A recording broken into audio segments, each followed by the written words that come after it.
Welcome students. आज के हमारे इस लेक्चर में हम हमारे इस सैंपल पेपर का क्वेश्चन नंबर 13 सॉल्व करेंगे। ये क्वेश्चन एक केस स्टडी क्वेश्चन है। केस स्टडी क्वेश्चन दोस्तों रियल लाइफ पर बेस्ड होते हैं, यानी कि हमें एक रियल लाइफ सिचुएशन दी जाती है, उसे हमने अच्छे से स्टडी करना होता है और फिर उससे रिलेटेड हमारे सामने कुछ क्वेश्चंस रखे जाते हैं एंड उन क्वेश्चंस को हमें मैथ्स की हेल्प से सॉल्व करना होता है। तो यानी कि इन केस स्टडी क्वेश्चंस का सबसे बड़ा फायदा ये है कि हमें ये पता लगता है कि मैथमेटिक्स की रियल लाइफ एप्लीकेशंस क्या है। तो आज का हमारा केस स्टडी क्वेश्चन है, यहाँ बात की जा रही है ट्रिग्नोमेट्री की। ये ट्रिग्नोमेट्री हमारे 10th का एक नया सा चैप्टर था जो काफी मजेदार था। ट्रिग्नोमेट्री की वैसे तो बहुत सारी एप्लीकेशंस हैं, बट अगर एक इंपॉर्टेंट एप्लीकेशन की बात की जाए जो कि है नेविगेशन, यस, इसका सिंपल सा एग्जांपल है जीपीएस।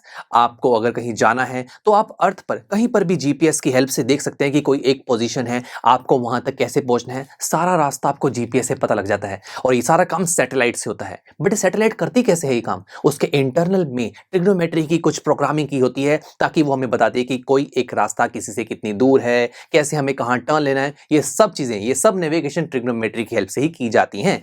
तो स्टूडेंट्स, यहां पर अब एक सिचुएशन हमें गिवन है, हमें कहा गया है a guard station at the top of a 240 metre tower. यानी कि यहां बात की जा रही है एक टावर है जिसके ऊपर एक गार्ड खड़ा हुआ है। आगे observed an unidentified boat coming towards it. उसने देखा कि एक अनआइडेंटिफाइड बोट उस टावर की तरफ आ रही है। अ क्लिनोमीटर और inclinometer is an instrument used for measuring angles और स्लोप्स। यह कहा जा रहा है कि एक डिवाइस होती है क्लिनोमीटर या फिर के इनक्लिनोमीटर, जिसकी हेल्प से हम एंगल्स या फिर स्लोप को फाइंड करते हैं।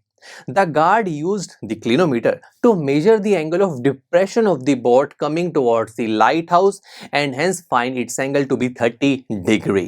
तो यहां हमसे कहा गया कि सबसे पहले तो गार्ड अपना मस्ती में बिल्कुल सामने देख रहा था, फिर उसने जैसे ही बोट को देखा तो उसने अपना क्लिनोमीटर लिया और क्लिनोमीटर लेकर उसने अपने हेड को नीचे किया और देखा उस बोट को। तो हेड जब नीचे करते हैं किसी चीज को देखने के लिए तो हमारा हेड ओरिजिनल लाइन के साथ एक एंगल क्रिएट करता है, that angle is angle of depression. अब ये एंगल उसने क्लिनोमीटर से देख लिया। जब उसने क्लिनोमीटर को नीचे किया देखने के लिए तो उसने एक एंगल बनाया क्लिनोमीटर ने, जो हमें बताया 30 डिग्री। अब हमसे कहा गया है पहला question, make a labelled figure on the basis of given information. हाँ जी, हमने फिगर तो बना ही लिए। And calculate the distance of the boat from the foot of the observation tower. तो यहां हमसे कहा गया कि अब हमें इस बोट का डिस्टेंस निकालना है टावर्स तक। कैसे निकालें? तो देखा जाए स्टूडेंट्स, ये पूरी जब हमने लेबलिंग की, पूरा फिगर जब बनाया तो यहां पर एक ट्राइंगल बना, दैट इज ट्राइंगल एबीसी। इस ट्राइंगल में मुझे AB की वैल्यू गिवन है जो कि टावर की हाइट है 240 मीटर। BC मुझे निकालना है, यही डिस्टेंस है ना बोट और टावर के बीच का। और हमें पता है कि इस ट्राइंगल के बाहर की तरफ एक एंगल बन रहा है, दैट इज 30 डिग्री। ओके, तो और क्या इंफॉर्मेशन निकाल सकते हैं हम इस ट्राइंगल में? दोस्तों, ट्राइंगल में AB टावर है और हम जानते हैं टावर तो बिल्कुल जनरली बिल्कुल स्ट्रेट खड़े होते हैं, वर्टिकली खड़े होते हैं। तो टावर ग्राउंड के साथ 90 डिग्री का एंगल भी बनाएगा। तो एक कोई नॉर्मल ट्राइंगल नहीं है, ये तो एक बड़ा खास ट्राइंगल है। Yes, it is a right angle triangle. And हम जानते हैं दोस्तों कि अगर हमें किसी एक राइट एंगल ट्राइंगल में 90 के अलावा कोई एक एंगल और साइड मिल जाए तो हम उस ट्राइंगल की किसी भी साइड और किसी भी एंगल को बड़े इजीली फाइंड कर सकते हैं बाय यूजिंग ट्रिग्नोमेट्री। और यहां पर ट्रिग्नोमेट्री की बात की जा रही है, वही हम यूज करेंगे। बट पॉइंट यह है कि यहां पर इस ट्राइंगल में 90 के अलावा कोई एंगल नहीं, साइड तो है हमारे पास बट एंगल नहीं। बट दोस्तों, 90 के अलावा अंदर की तरफ एंगल नहीं है तो क्या हुआ? बाहर की तरफ तो है। तो स्टूडेंट्स, ये एंगल इस लाइन के साथ बन रहा था ना, और ये BC लाइन, दोनों पैरेलल ही तो है। बिकॉज जब गार्ड बिल्कुल स्ट्रेट देख रहा था तो उसकी जो लाइन ऑफ साइड थी, उससे आंखों से निकलने वाली जो लाइन थी वो ग्राउंड के साथ बिल्कुल पैरेलल ही तो थी। फिर जब उसने नीचे देखा वो बात अलग थी। तो ये दोनों लाइंस पैरेलल हैं और ये लाइन ट्रांसवर्सल है, कट कर रही है दोनों पैरेलल लाइंस को। तो जब दो पैरेलल लाइंस को एक लाइन कट करते हैं तो वहां पर ऑल्टरनेट इंटीरियर एंगल्स इक्वल होते हैं। तो ये और ये वाला angle, they are alternate interior angles, तो ये एंगल भी 30 होगा। ग्रेट। तो हमें अब 90 के अलावा एक एंगल और एक साइड पता लग चुकी है, तो हम ट्रिग्नोमेट्री की हेल्प से BC निकाल सकते हैं। बट हम जानते हैं कि ट्रिग्नोमेट्री लगाने के लिए हम सबसे पहले अपने ट्राइंगल की तीनों साइड्स की नेमिंग करते हैं। बहुत आसान है। आप अपने राइट एंगल ट्राइंगल में 90 के अलावा जिस एंगल को कंसीडर कर रहे हो उसके सामने वाली साइड होती है perpendicular.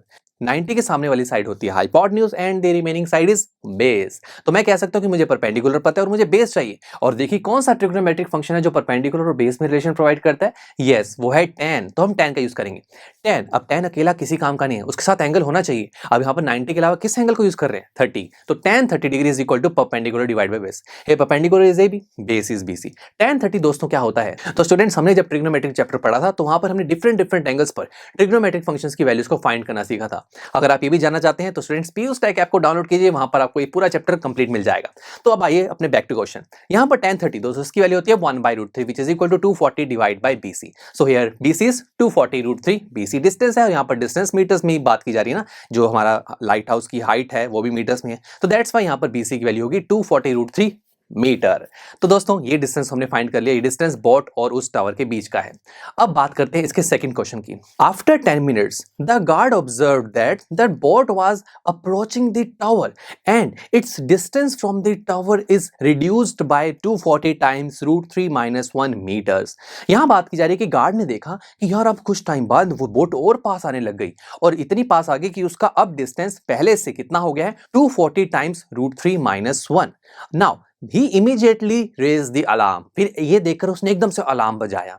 What was the angle of depression of the boat from the top of the observation point? यानी कि अब बताइए कि अब एंगल ऑफ डिप्रेशन क्या बनेगा। पहले तो देखिए जब वो ऑब्जर्वर है पहले बोट को देख रहा था तो वो दूर थी, अब वो पास आ गई, तो अब डिप्रेशन क्या बनेगा, ये एंगल मुझे निकालना है, कैसे निकालेंगे। तो स्टूडेंट्स फिर से वही बात, ये जो एंगल होगा और ये जो एंगल होगा ये इक्वल होगा, वही प्रॉपर्टी पैरेलल लाइन से एक ट्रांसवर्सल, यानी कि अगर मैं अंदर वाला ये एंगल निकालूं तो ऊपर वाला भी ये हो जाएगा, यानी कि आप उल्टा काम कर रहे हैं। पहले हमने बाहर वाले एंगल को देखकर इंटरनल एंगल निकाला था, बट अब हम इंटरनल एंगल को फाइंड करके बाहर वाला निकाल लेंगे, बात तो वही है। तो अब ये एंगल कैसे निकालें, तो स्टूडेंट्स देखो ये भी एक राइट एंगल ट्रायंगल में आ रहा है एंगल, इस राइट एंगल ट्रायंगल में एक साइड पता है 90 का एंगल है। अब 90 के अलावा जो एंगल है लेट्स से वो थीटा, ये हमें निकालना है। बट स्टूडेंट्स अगेन ट्रिग्नोमेट्री की नॉलेज लगाने के लिए हमें राइट एंगल ट्रायंगल में या तो 90 के अलावा एक एंगल और एक साइड पता हो, या फिर 90 के अलावा दो साइड्स पता हो, यानी कि कोई दो इंफॉर्मेशन होनी चाहिए 90 के अलावा, एक एंगल एक साइड हो या फिर दोनों साइड्स हो। तो अब यहाँ पर 90 के अलावा एक साइड है बट एंगल तो हमें निकालना है, ये तो नहीं देख सकते। फिर 90 के अलावा क्या कोई और साइड मिल सकती है, कोई दूसरी इंफॉर्मेशन। तो स्टूडेंट्स देखो क्या आप ये निकाल सकते हो BD, सोचो सोचो, यस कैसे, अब BC में से माइनस कर दो CD को तो BD ही तो मिलेगा। तो हम क्या करेंगे 240√3 में से माइनस करेंगे 240 टाइम्स √3 - 1, ये हो जाएगा 240√3 - 240√3 प्लस 240 तो कैंसिल आउट हो गए, तो 240 मीटर डिस्टेंस आ गया BD का। तो अब हमारे पास इस राइट एंगल ट्रायंगल में 90 के अलावा दो साइड्स हैं, तो हम अब इस ट्रायंगल की किसी भी साइड और एंगल को बड़ी इजीली फाइंड कर सकते हैं बाय यूजिंग ट्रिग्नोमेट्री। बट उसके लिए हम तीनों साइड्स की नेमिंग करेंगे, वो मैंने पहले से कर दी है, आपको पता है हमने कैसे करनी होती है।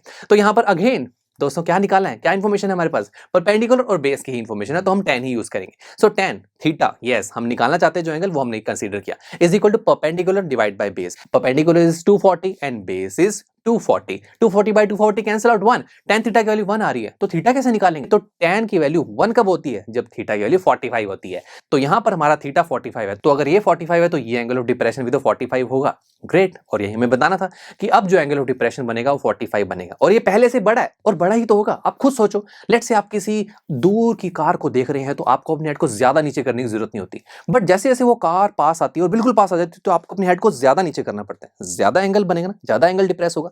तो बात यहां पर भी वही है, बोर्ड जैसे जैसे पास आ रही है वहां वैसे वैसे एंगल बढ़ रहा है, तो ये चीज भी कंफर्म है कि पहले से बड़ा ही आना था एंगल, वो हमारे पास बड़ा ही आ रहा है। देखा कितना मजेदार था, ट्रिग्नोमेट्री की हेल्प से हमने रियल लाइफ एप्लीकेशन को सॉल्व किया। चलिए मिलते हैं आपसे नेक्स्ट लेक्चर में जहां पर हम एक और केस स्टडी क्वेश्चन सॉल्व करेंगे in question 14। So see you there.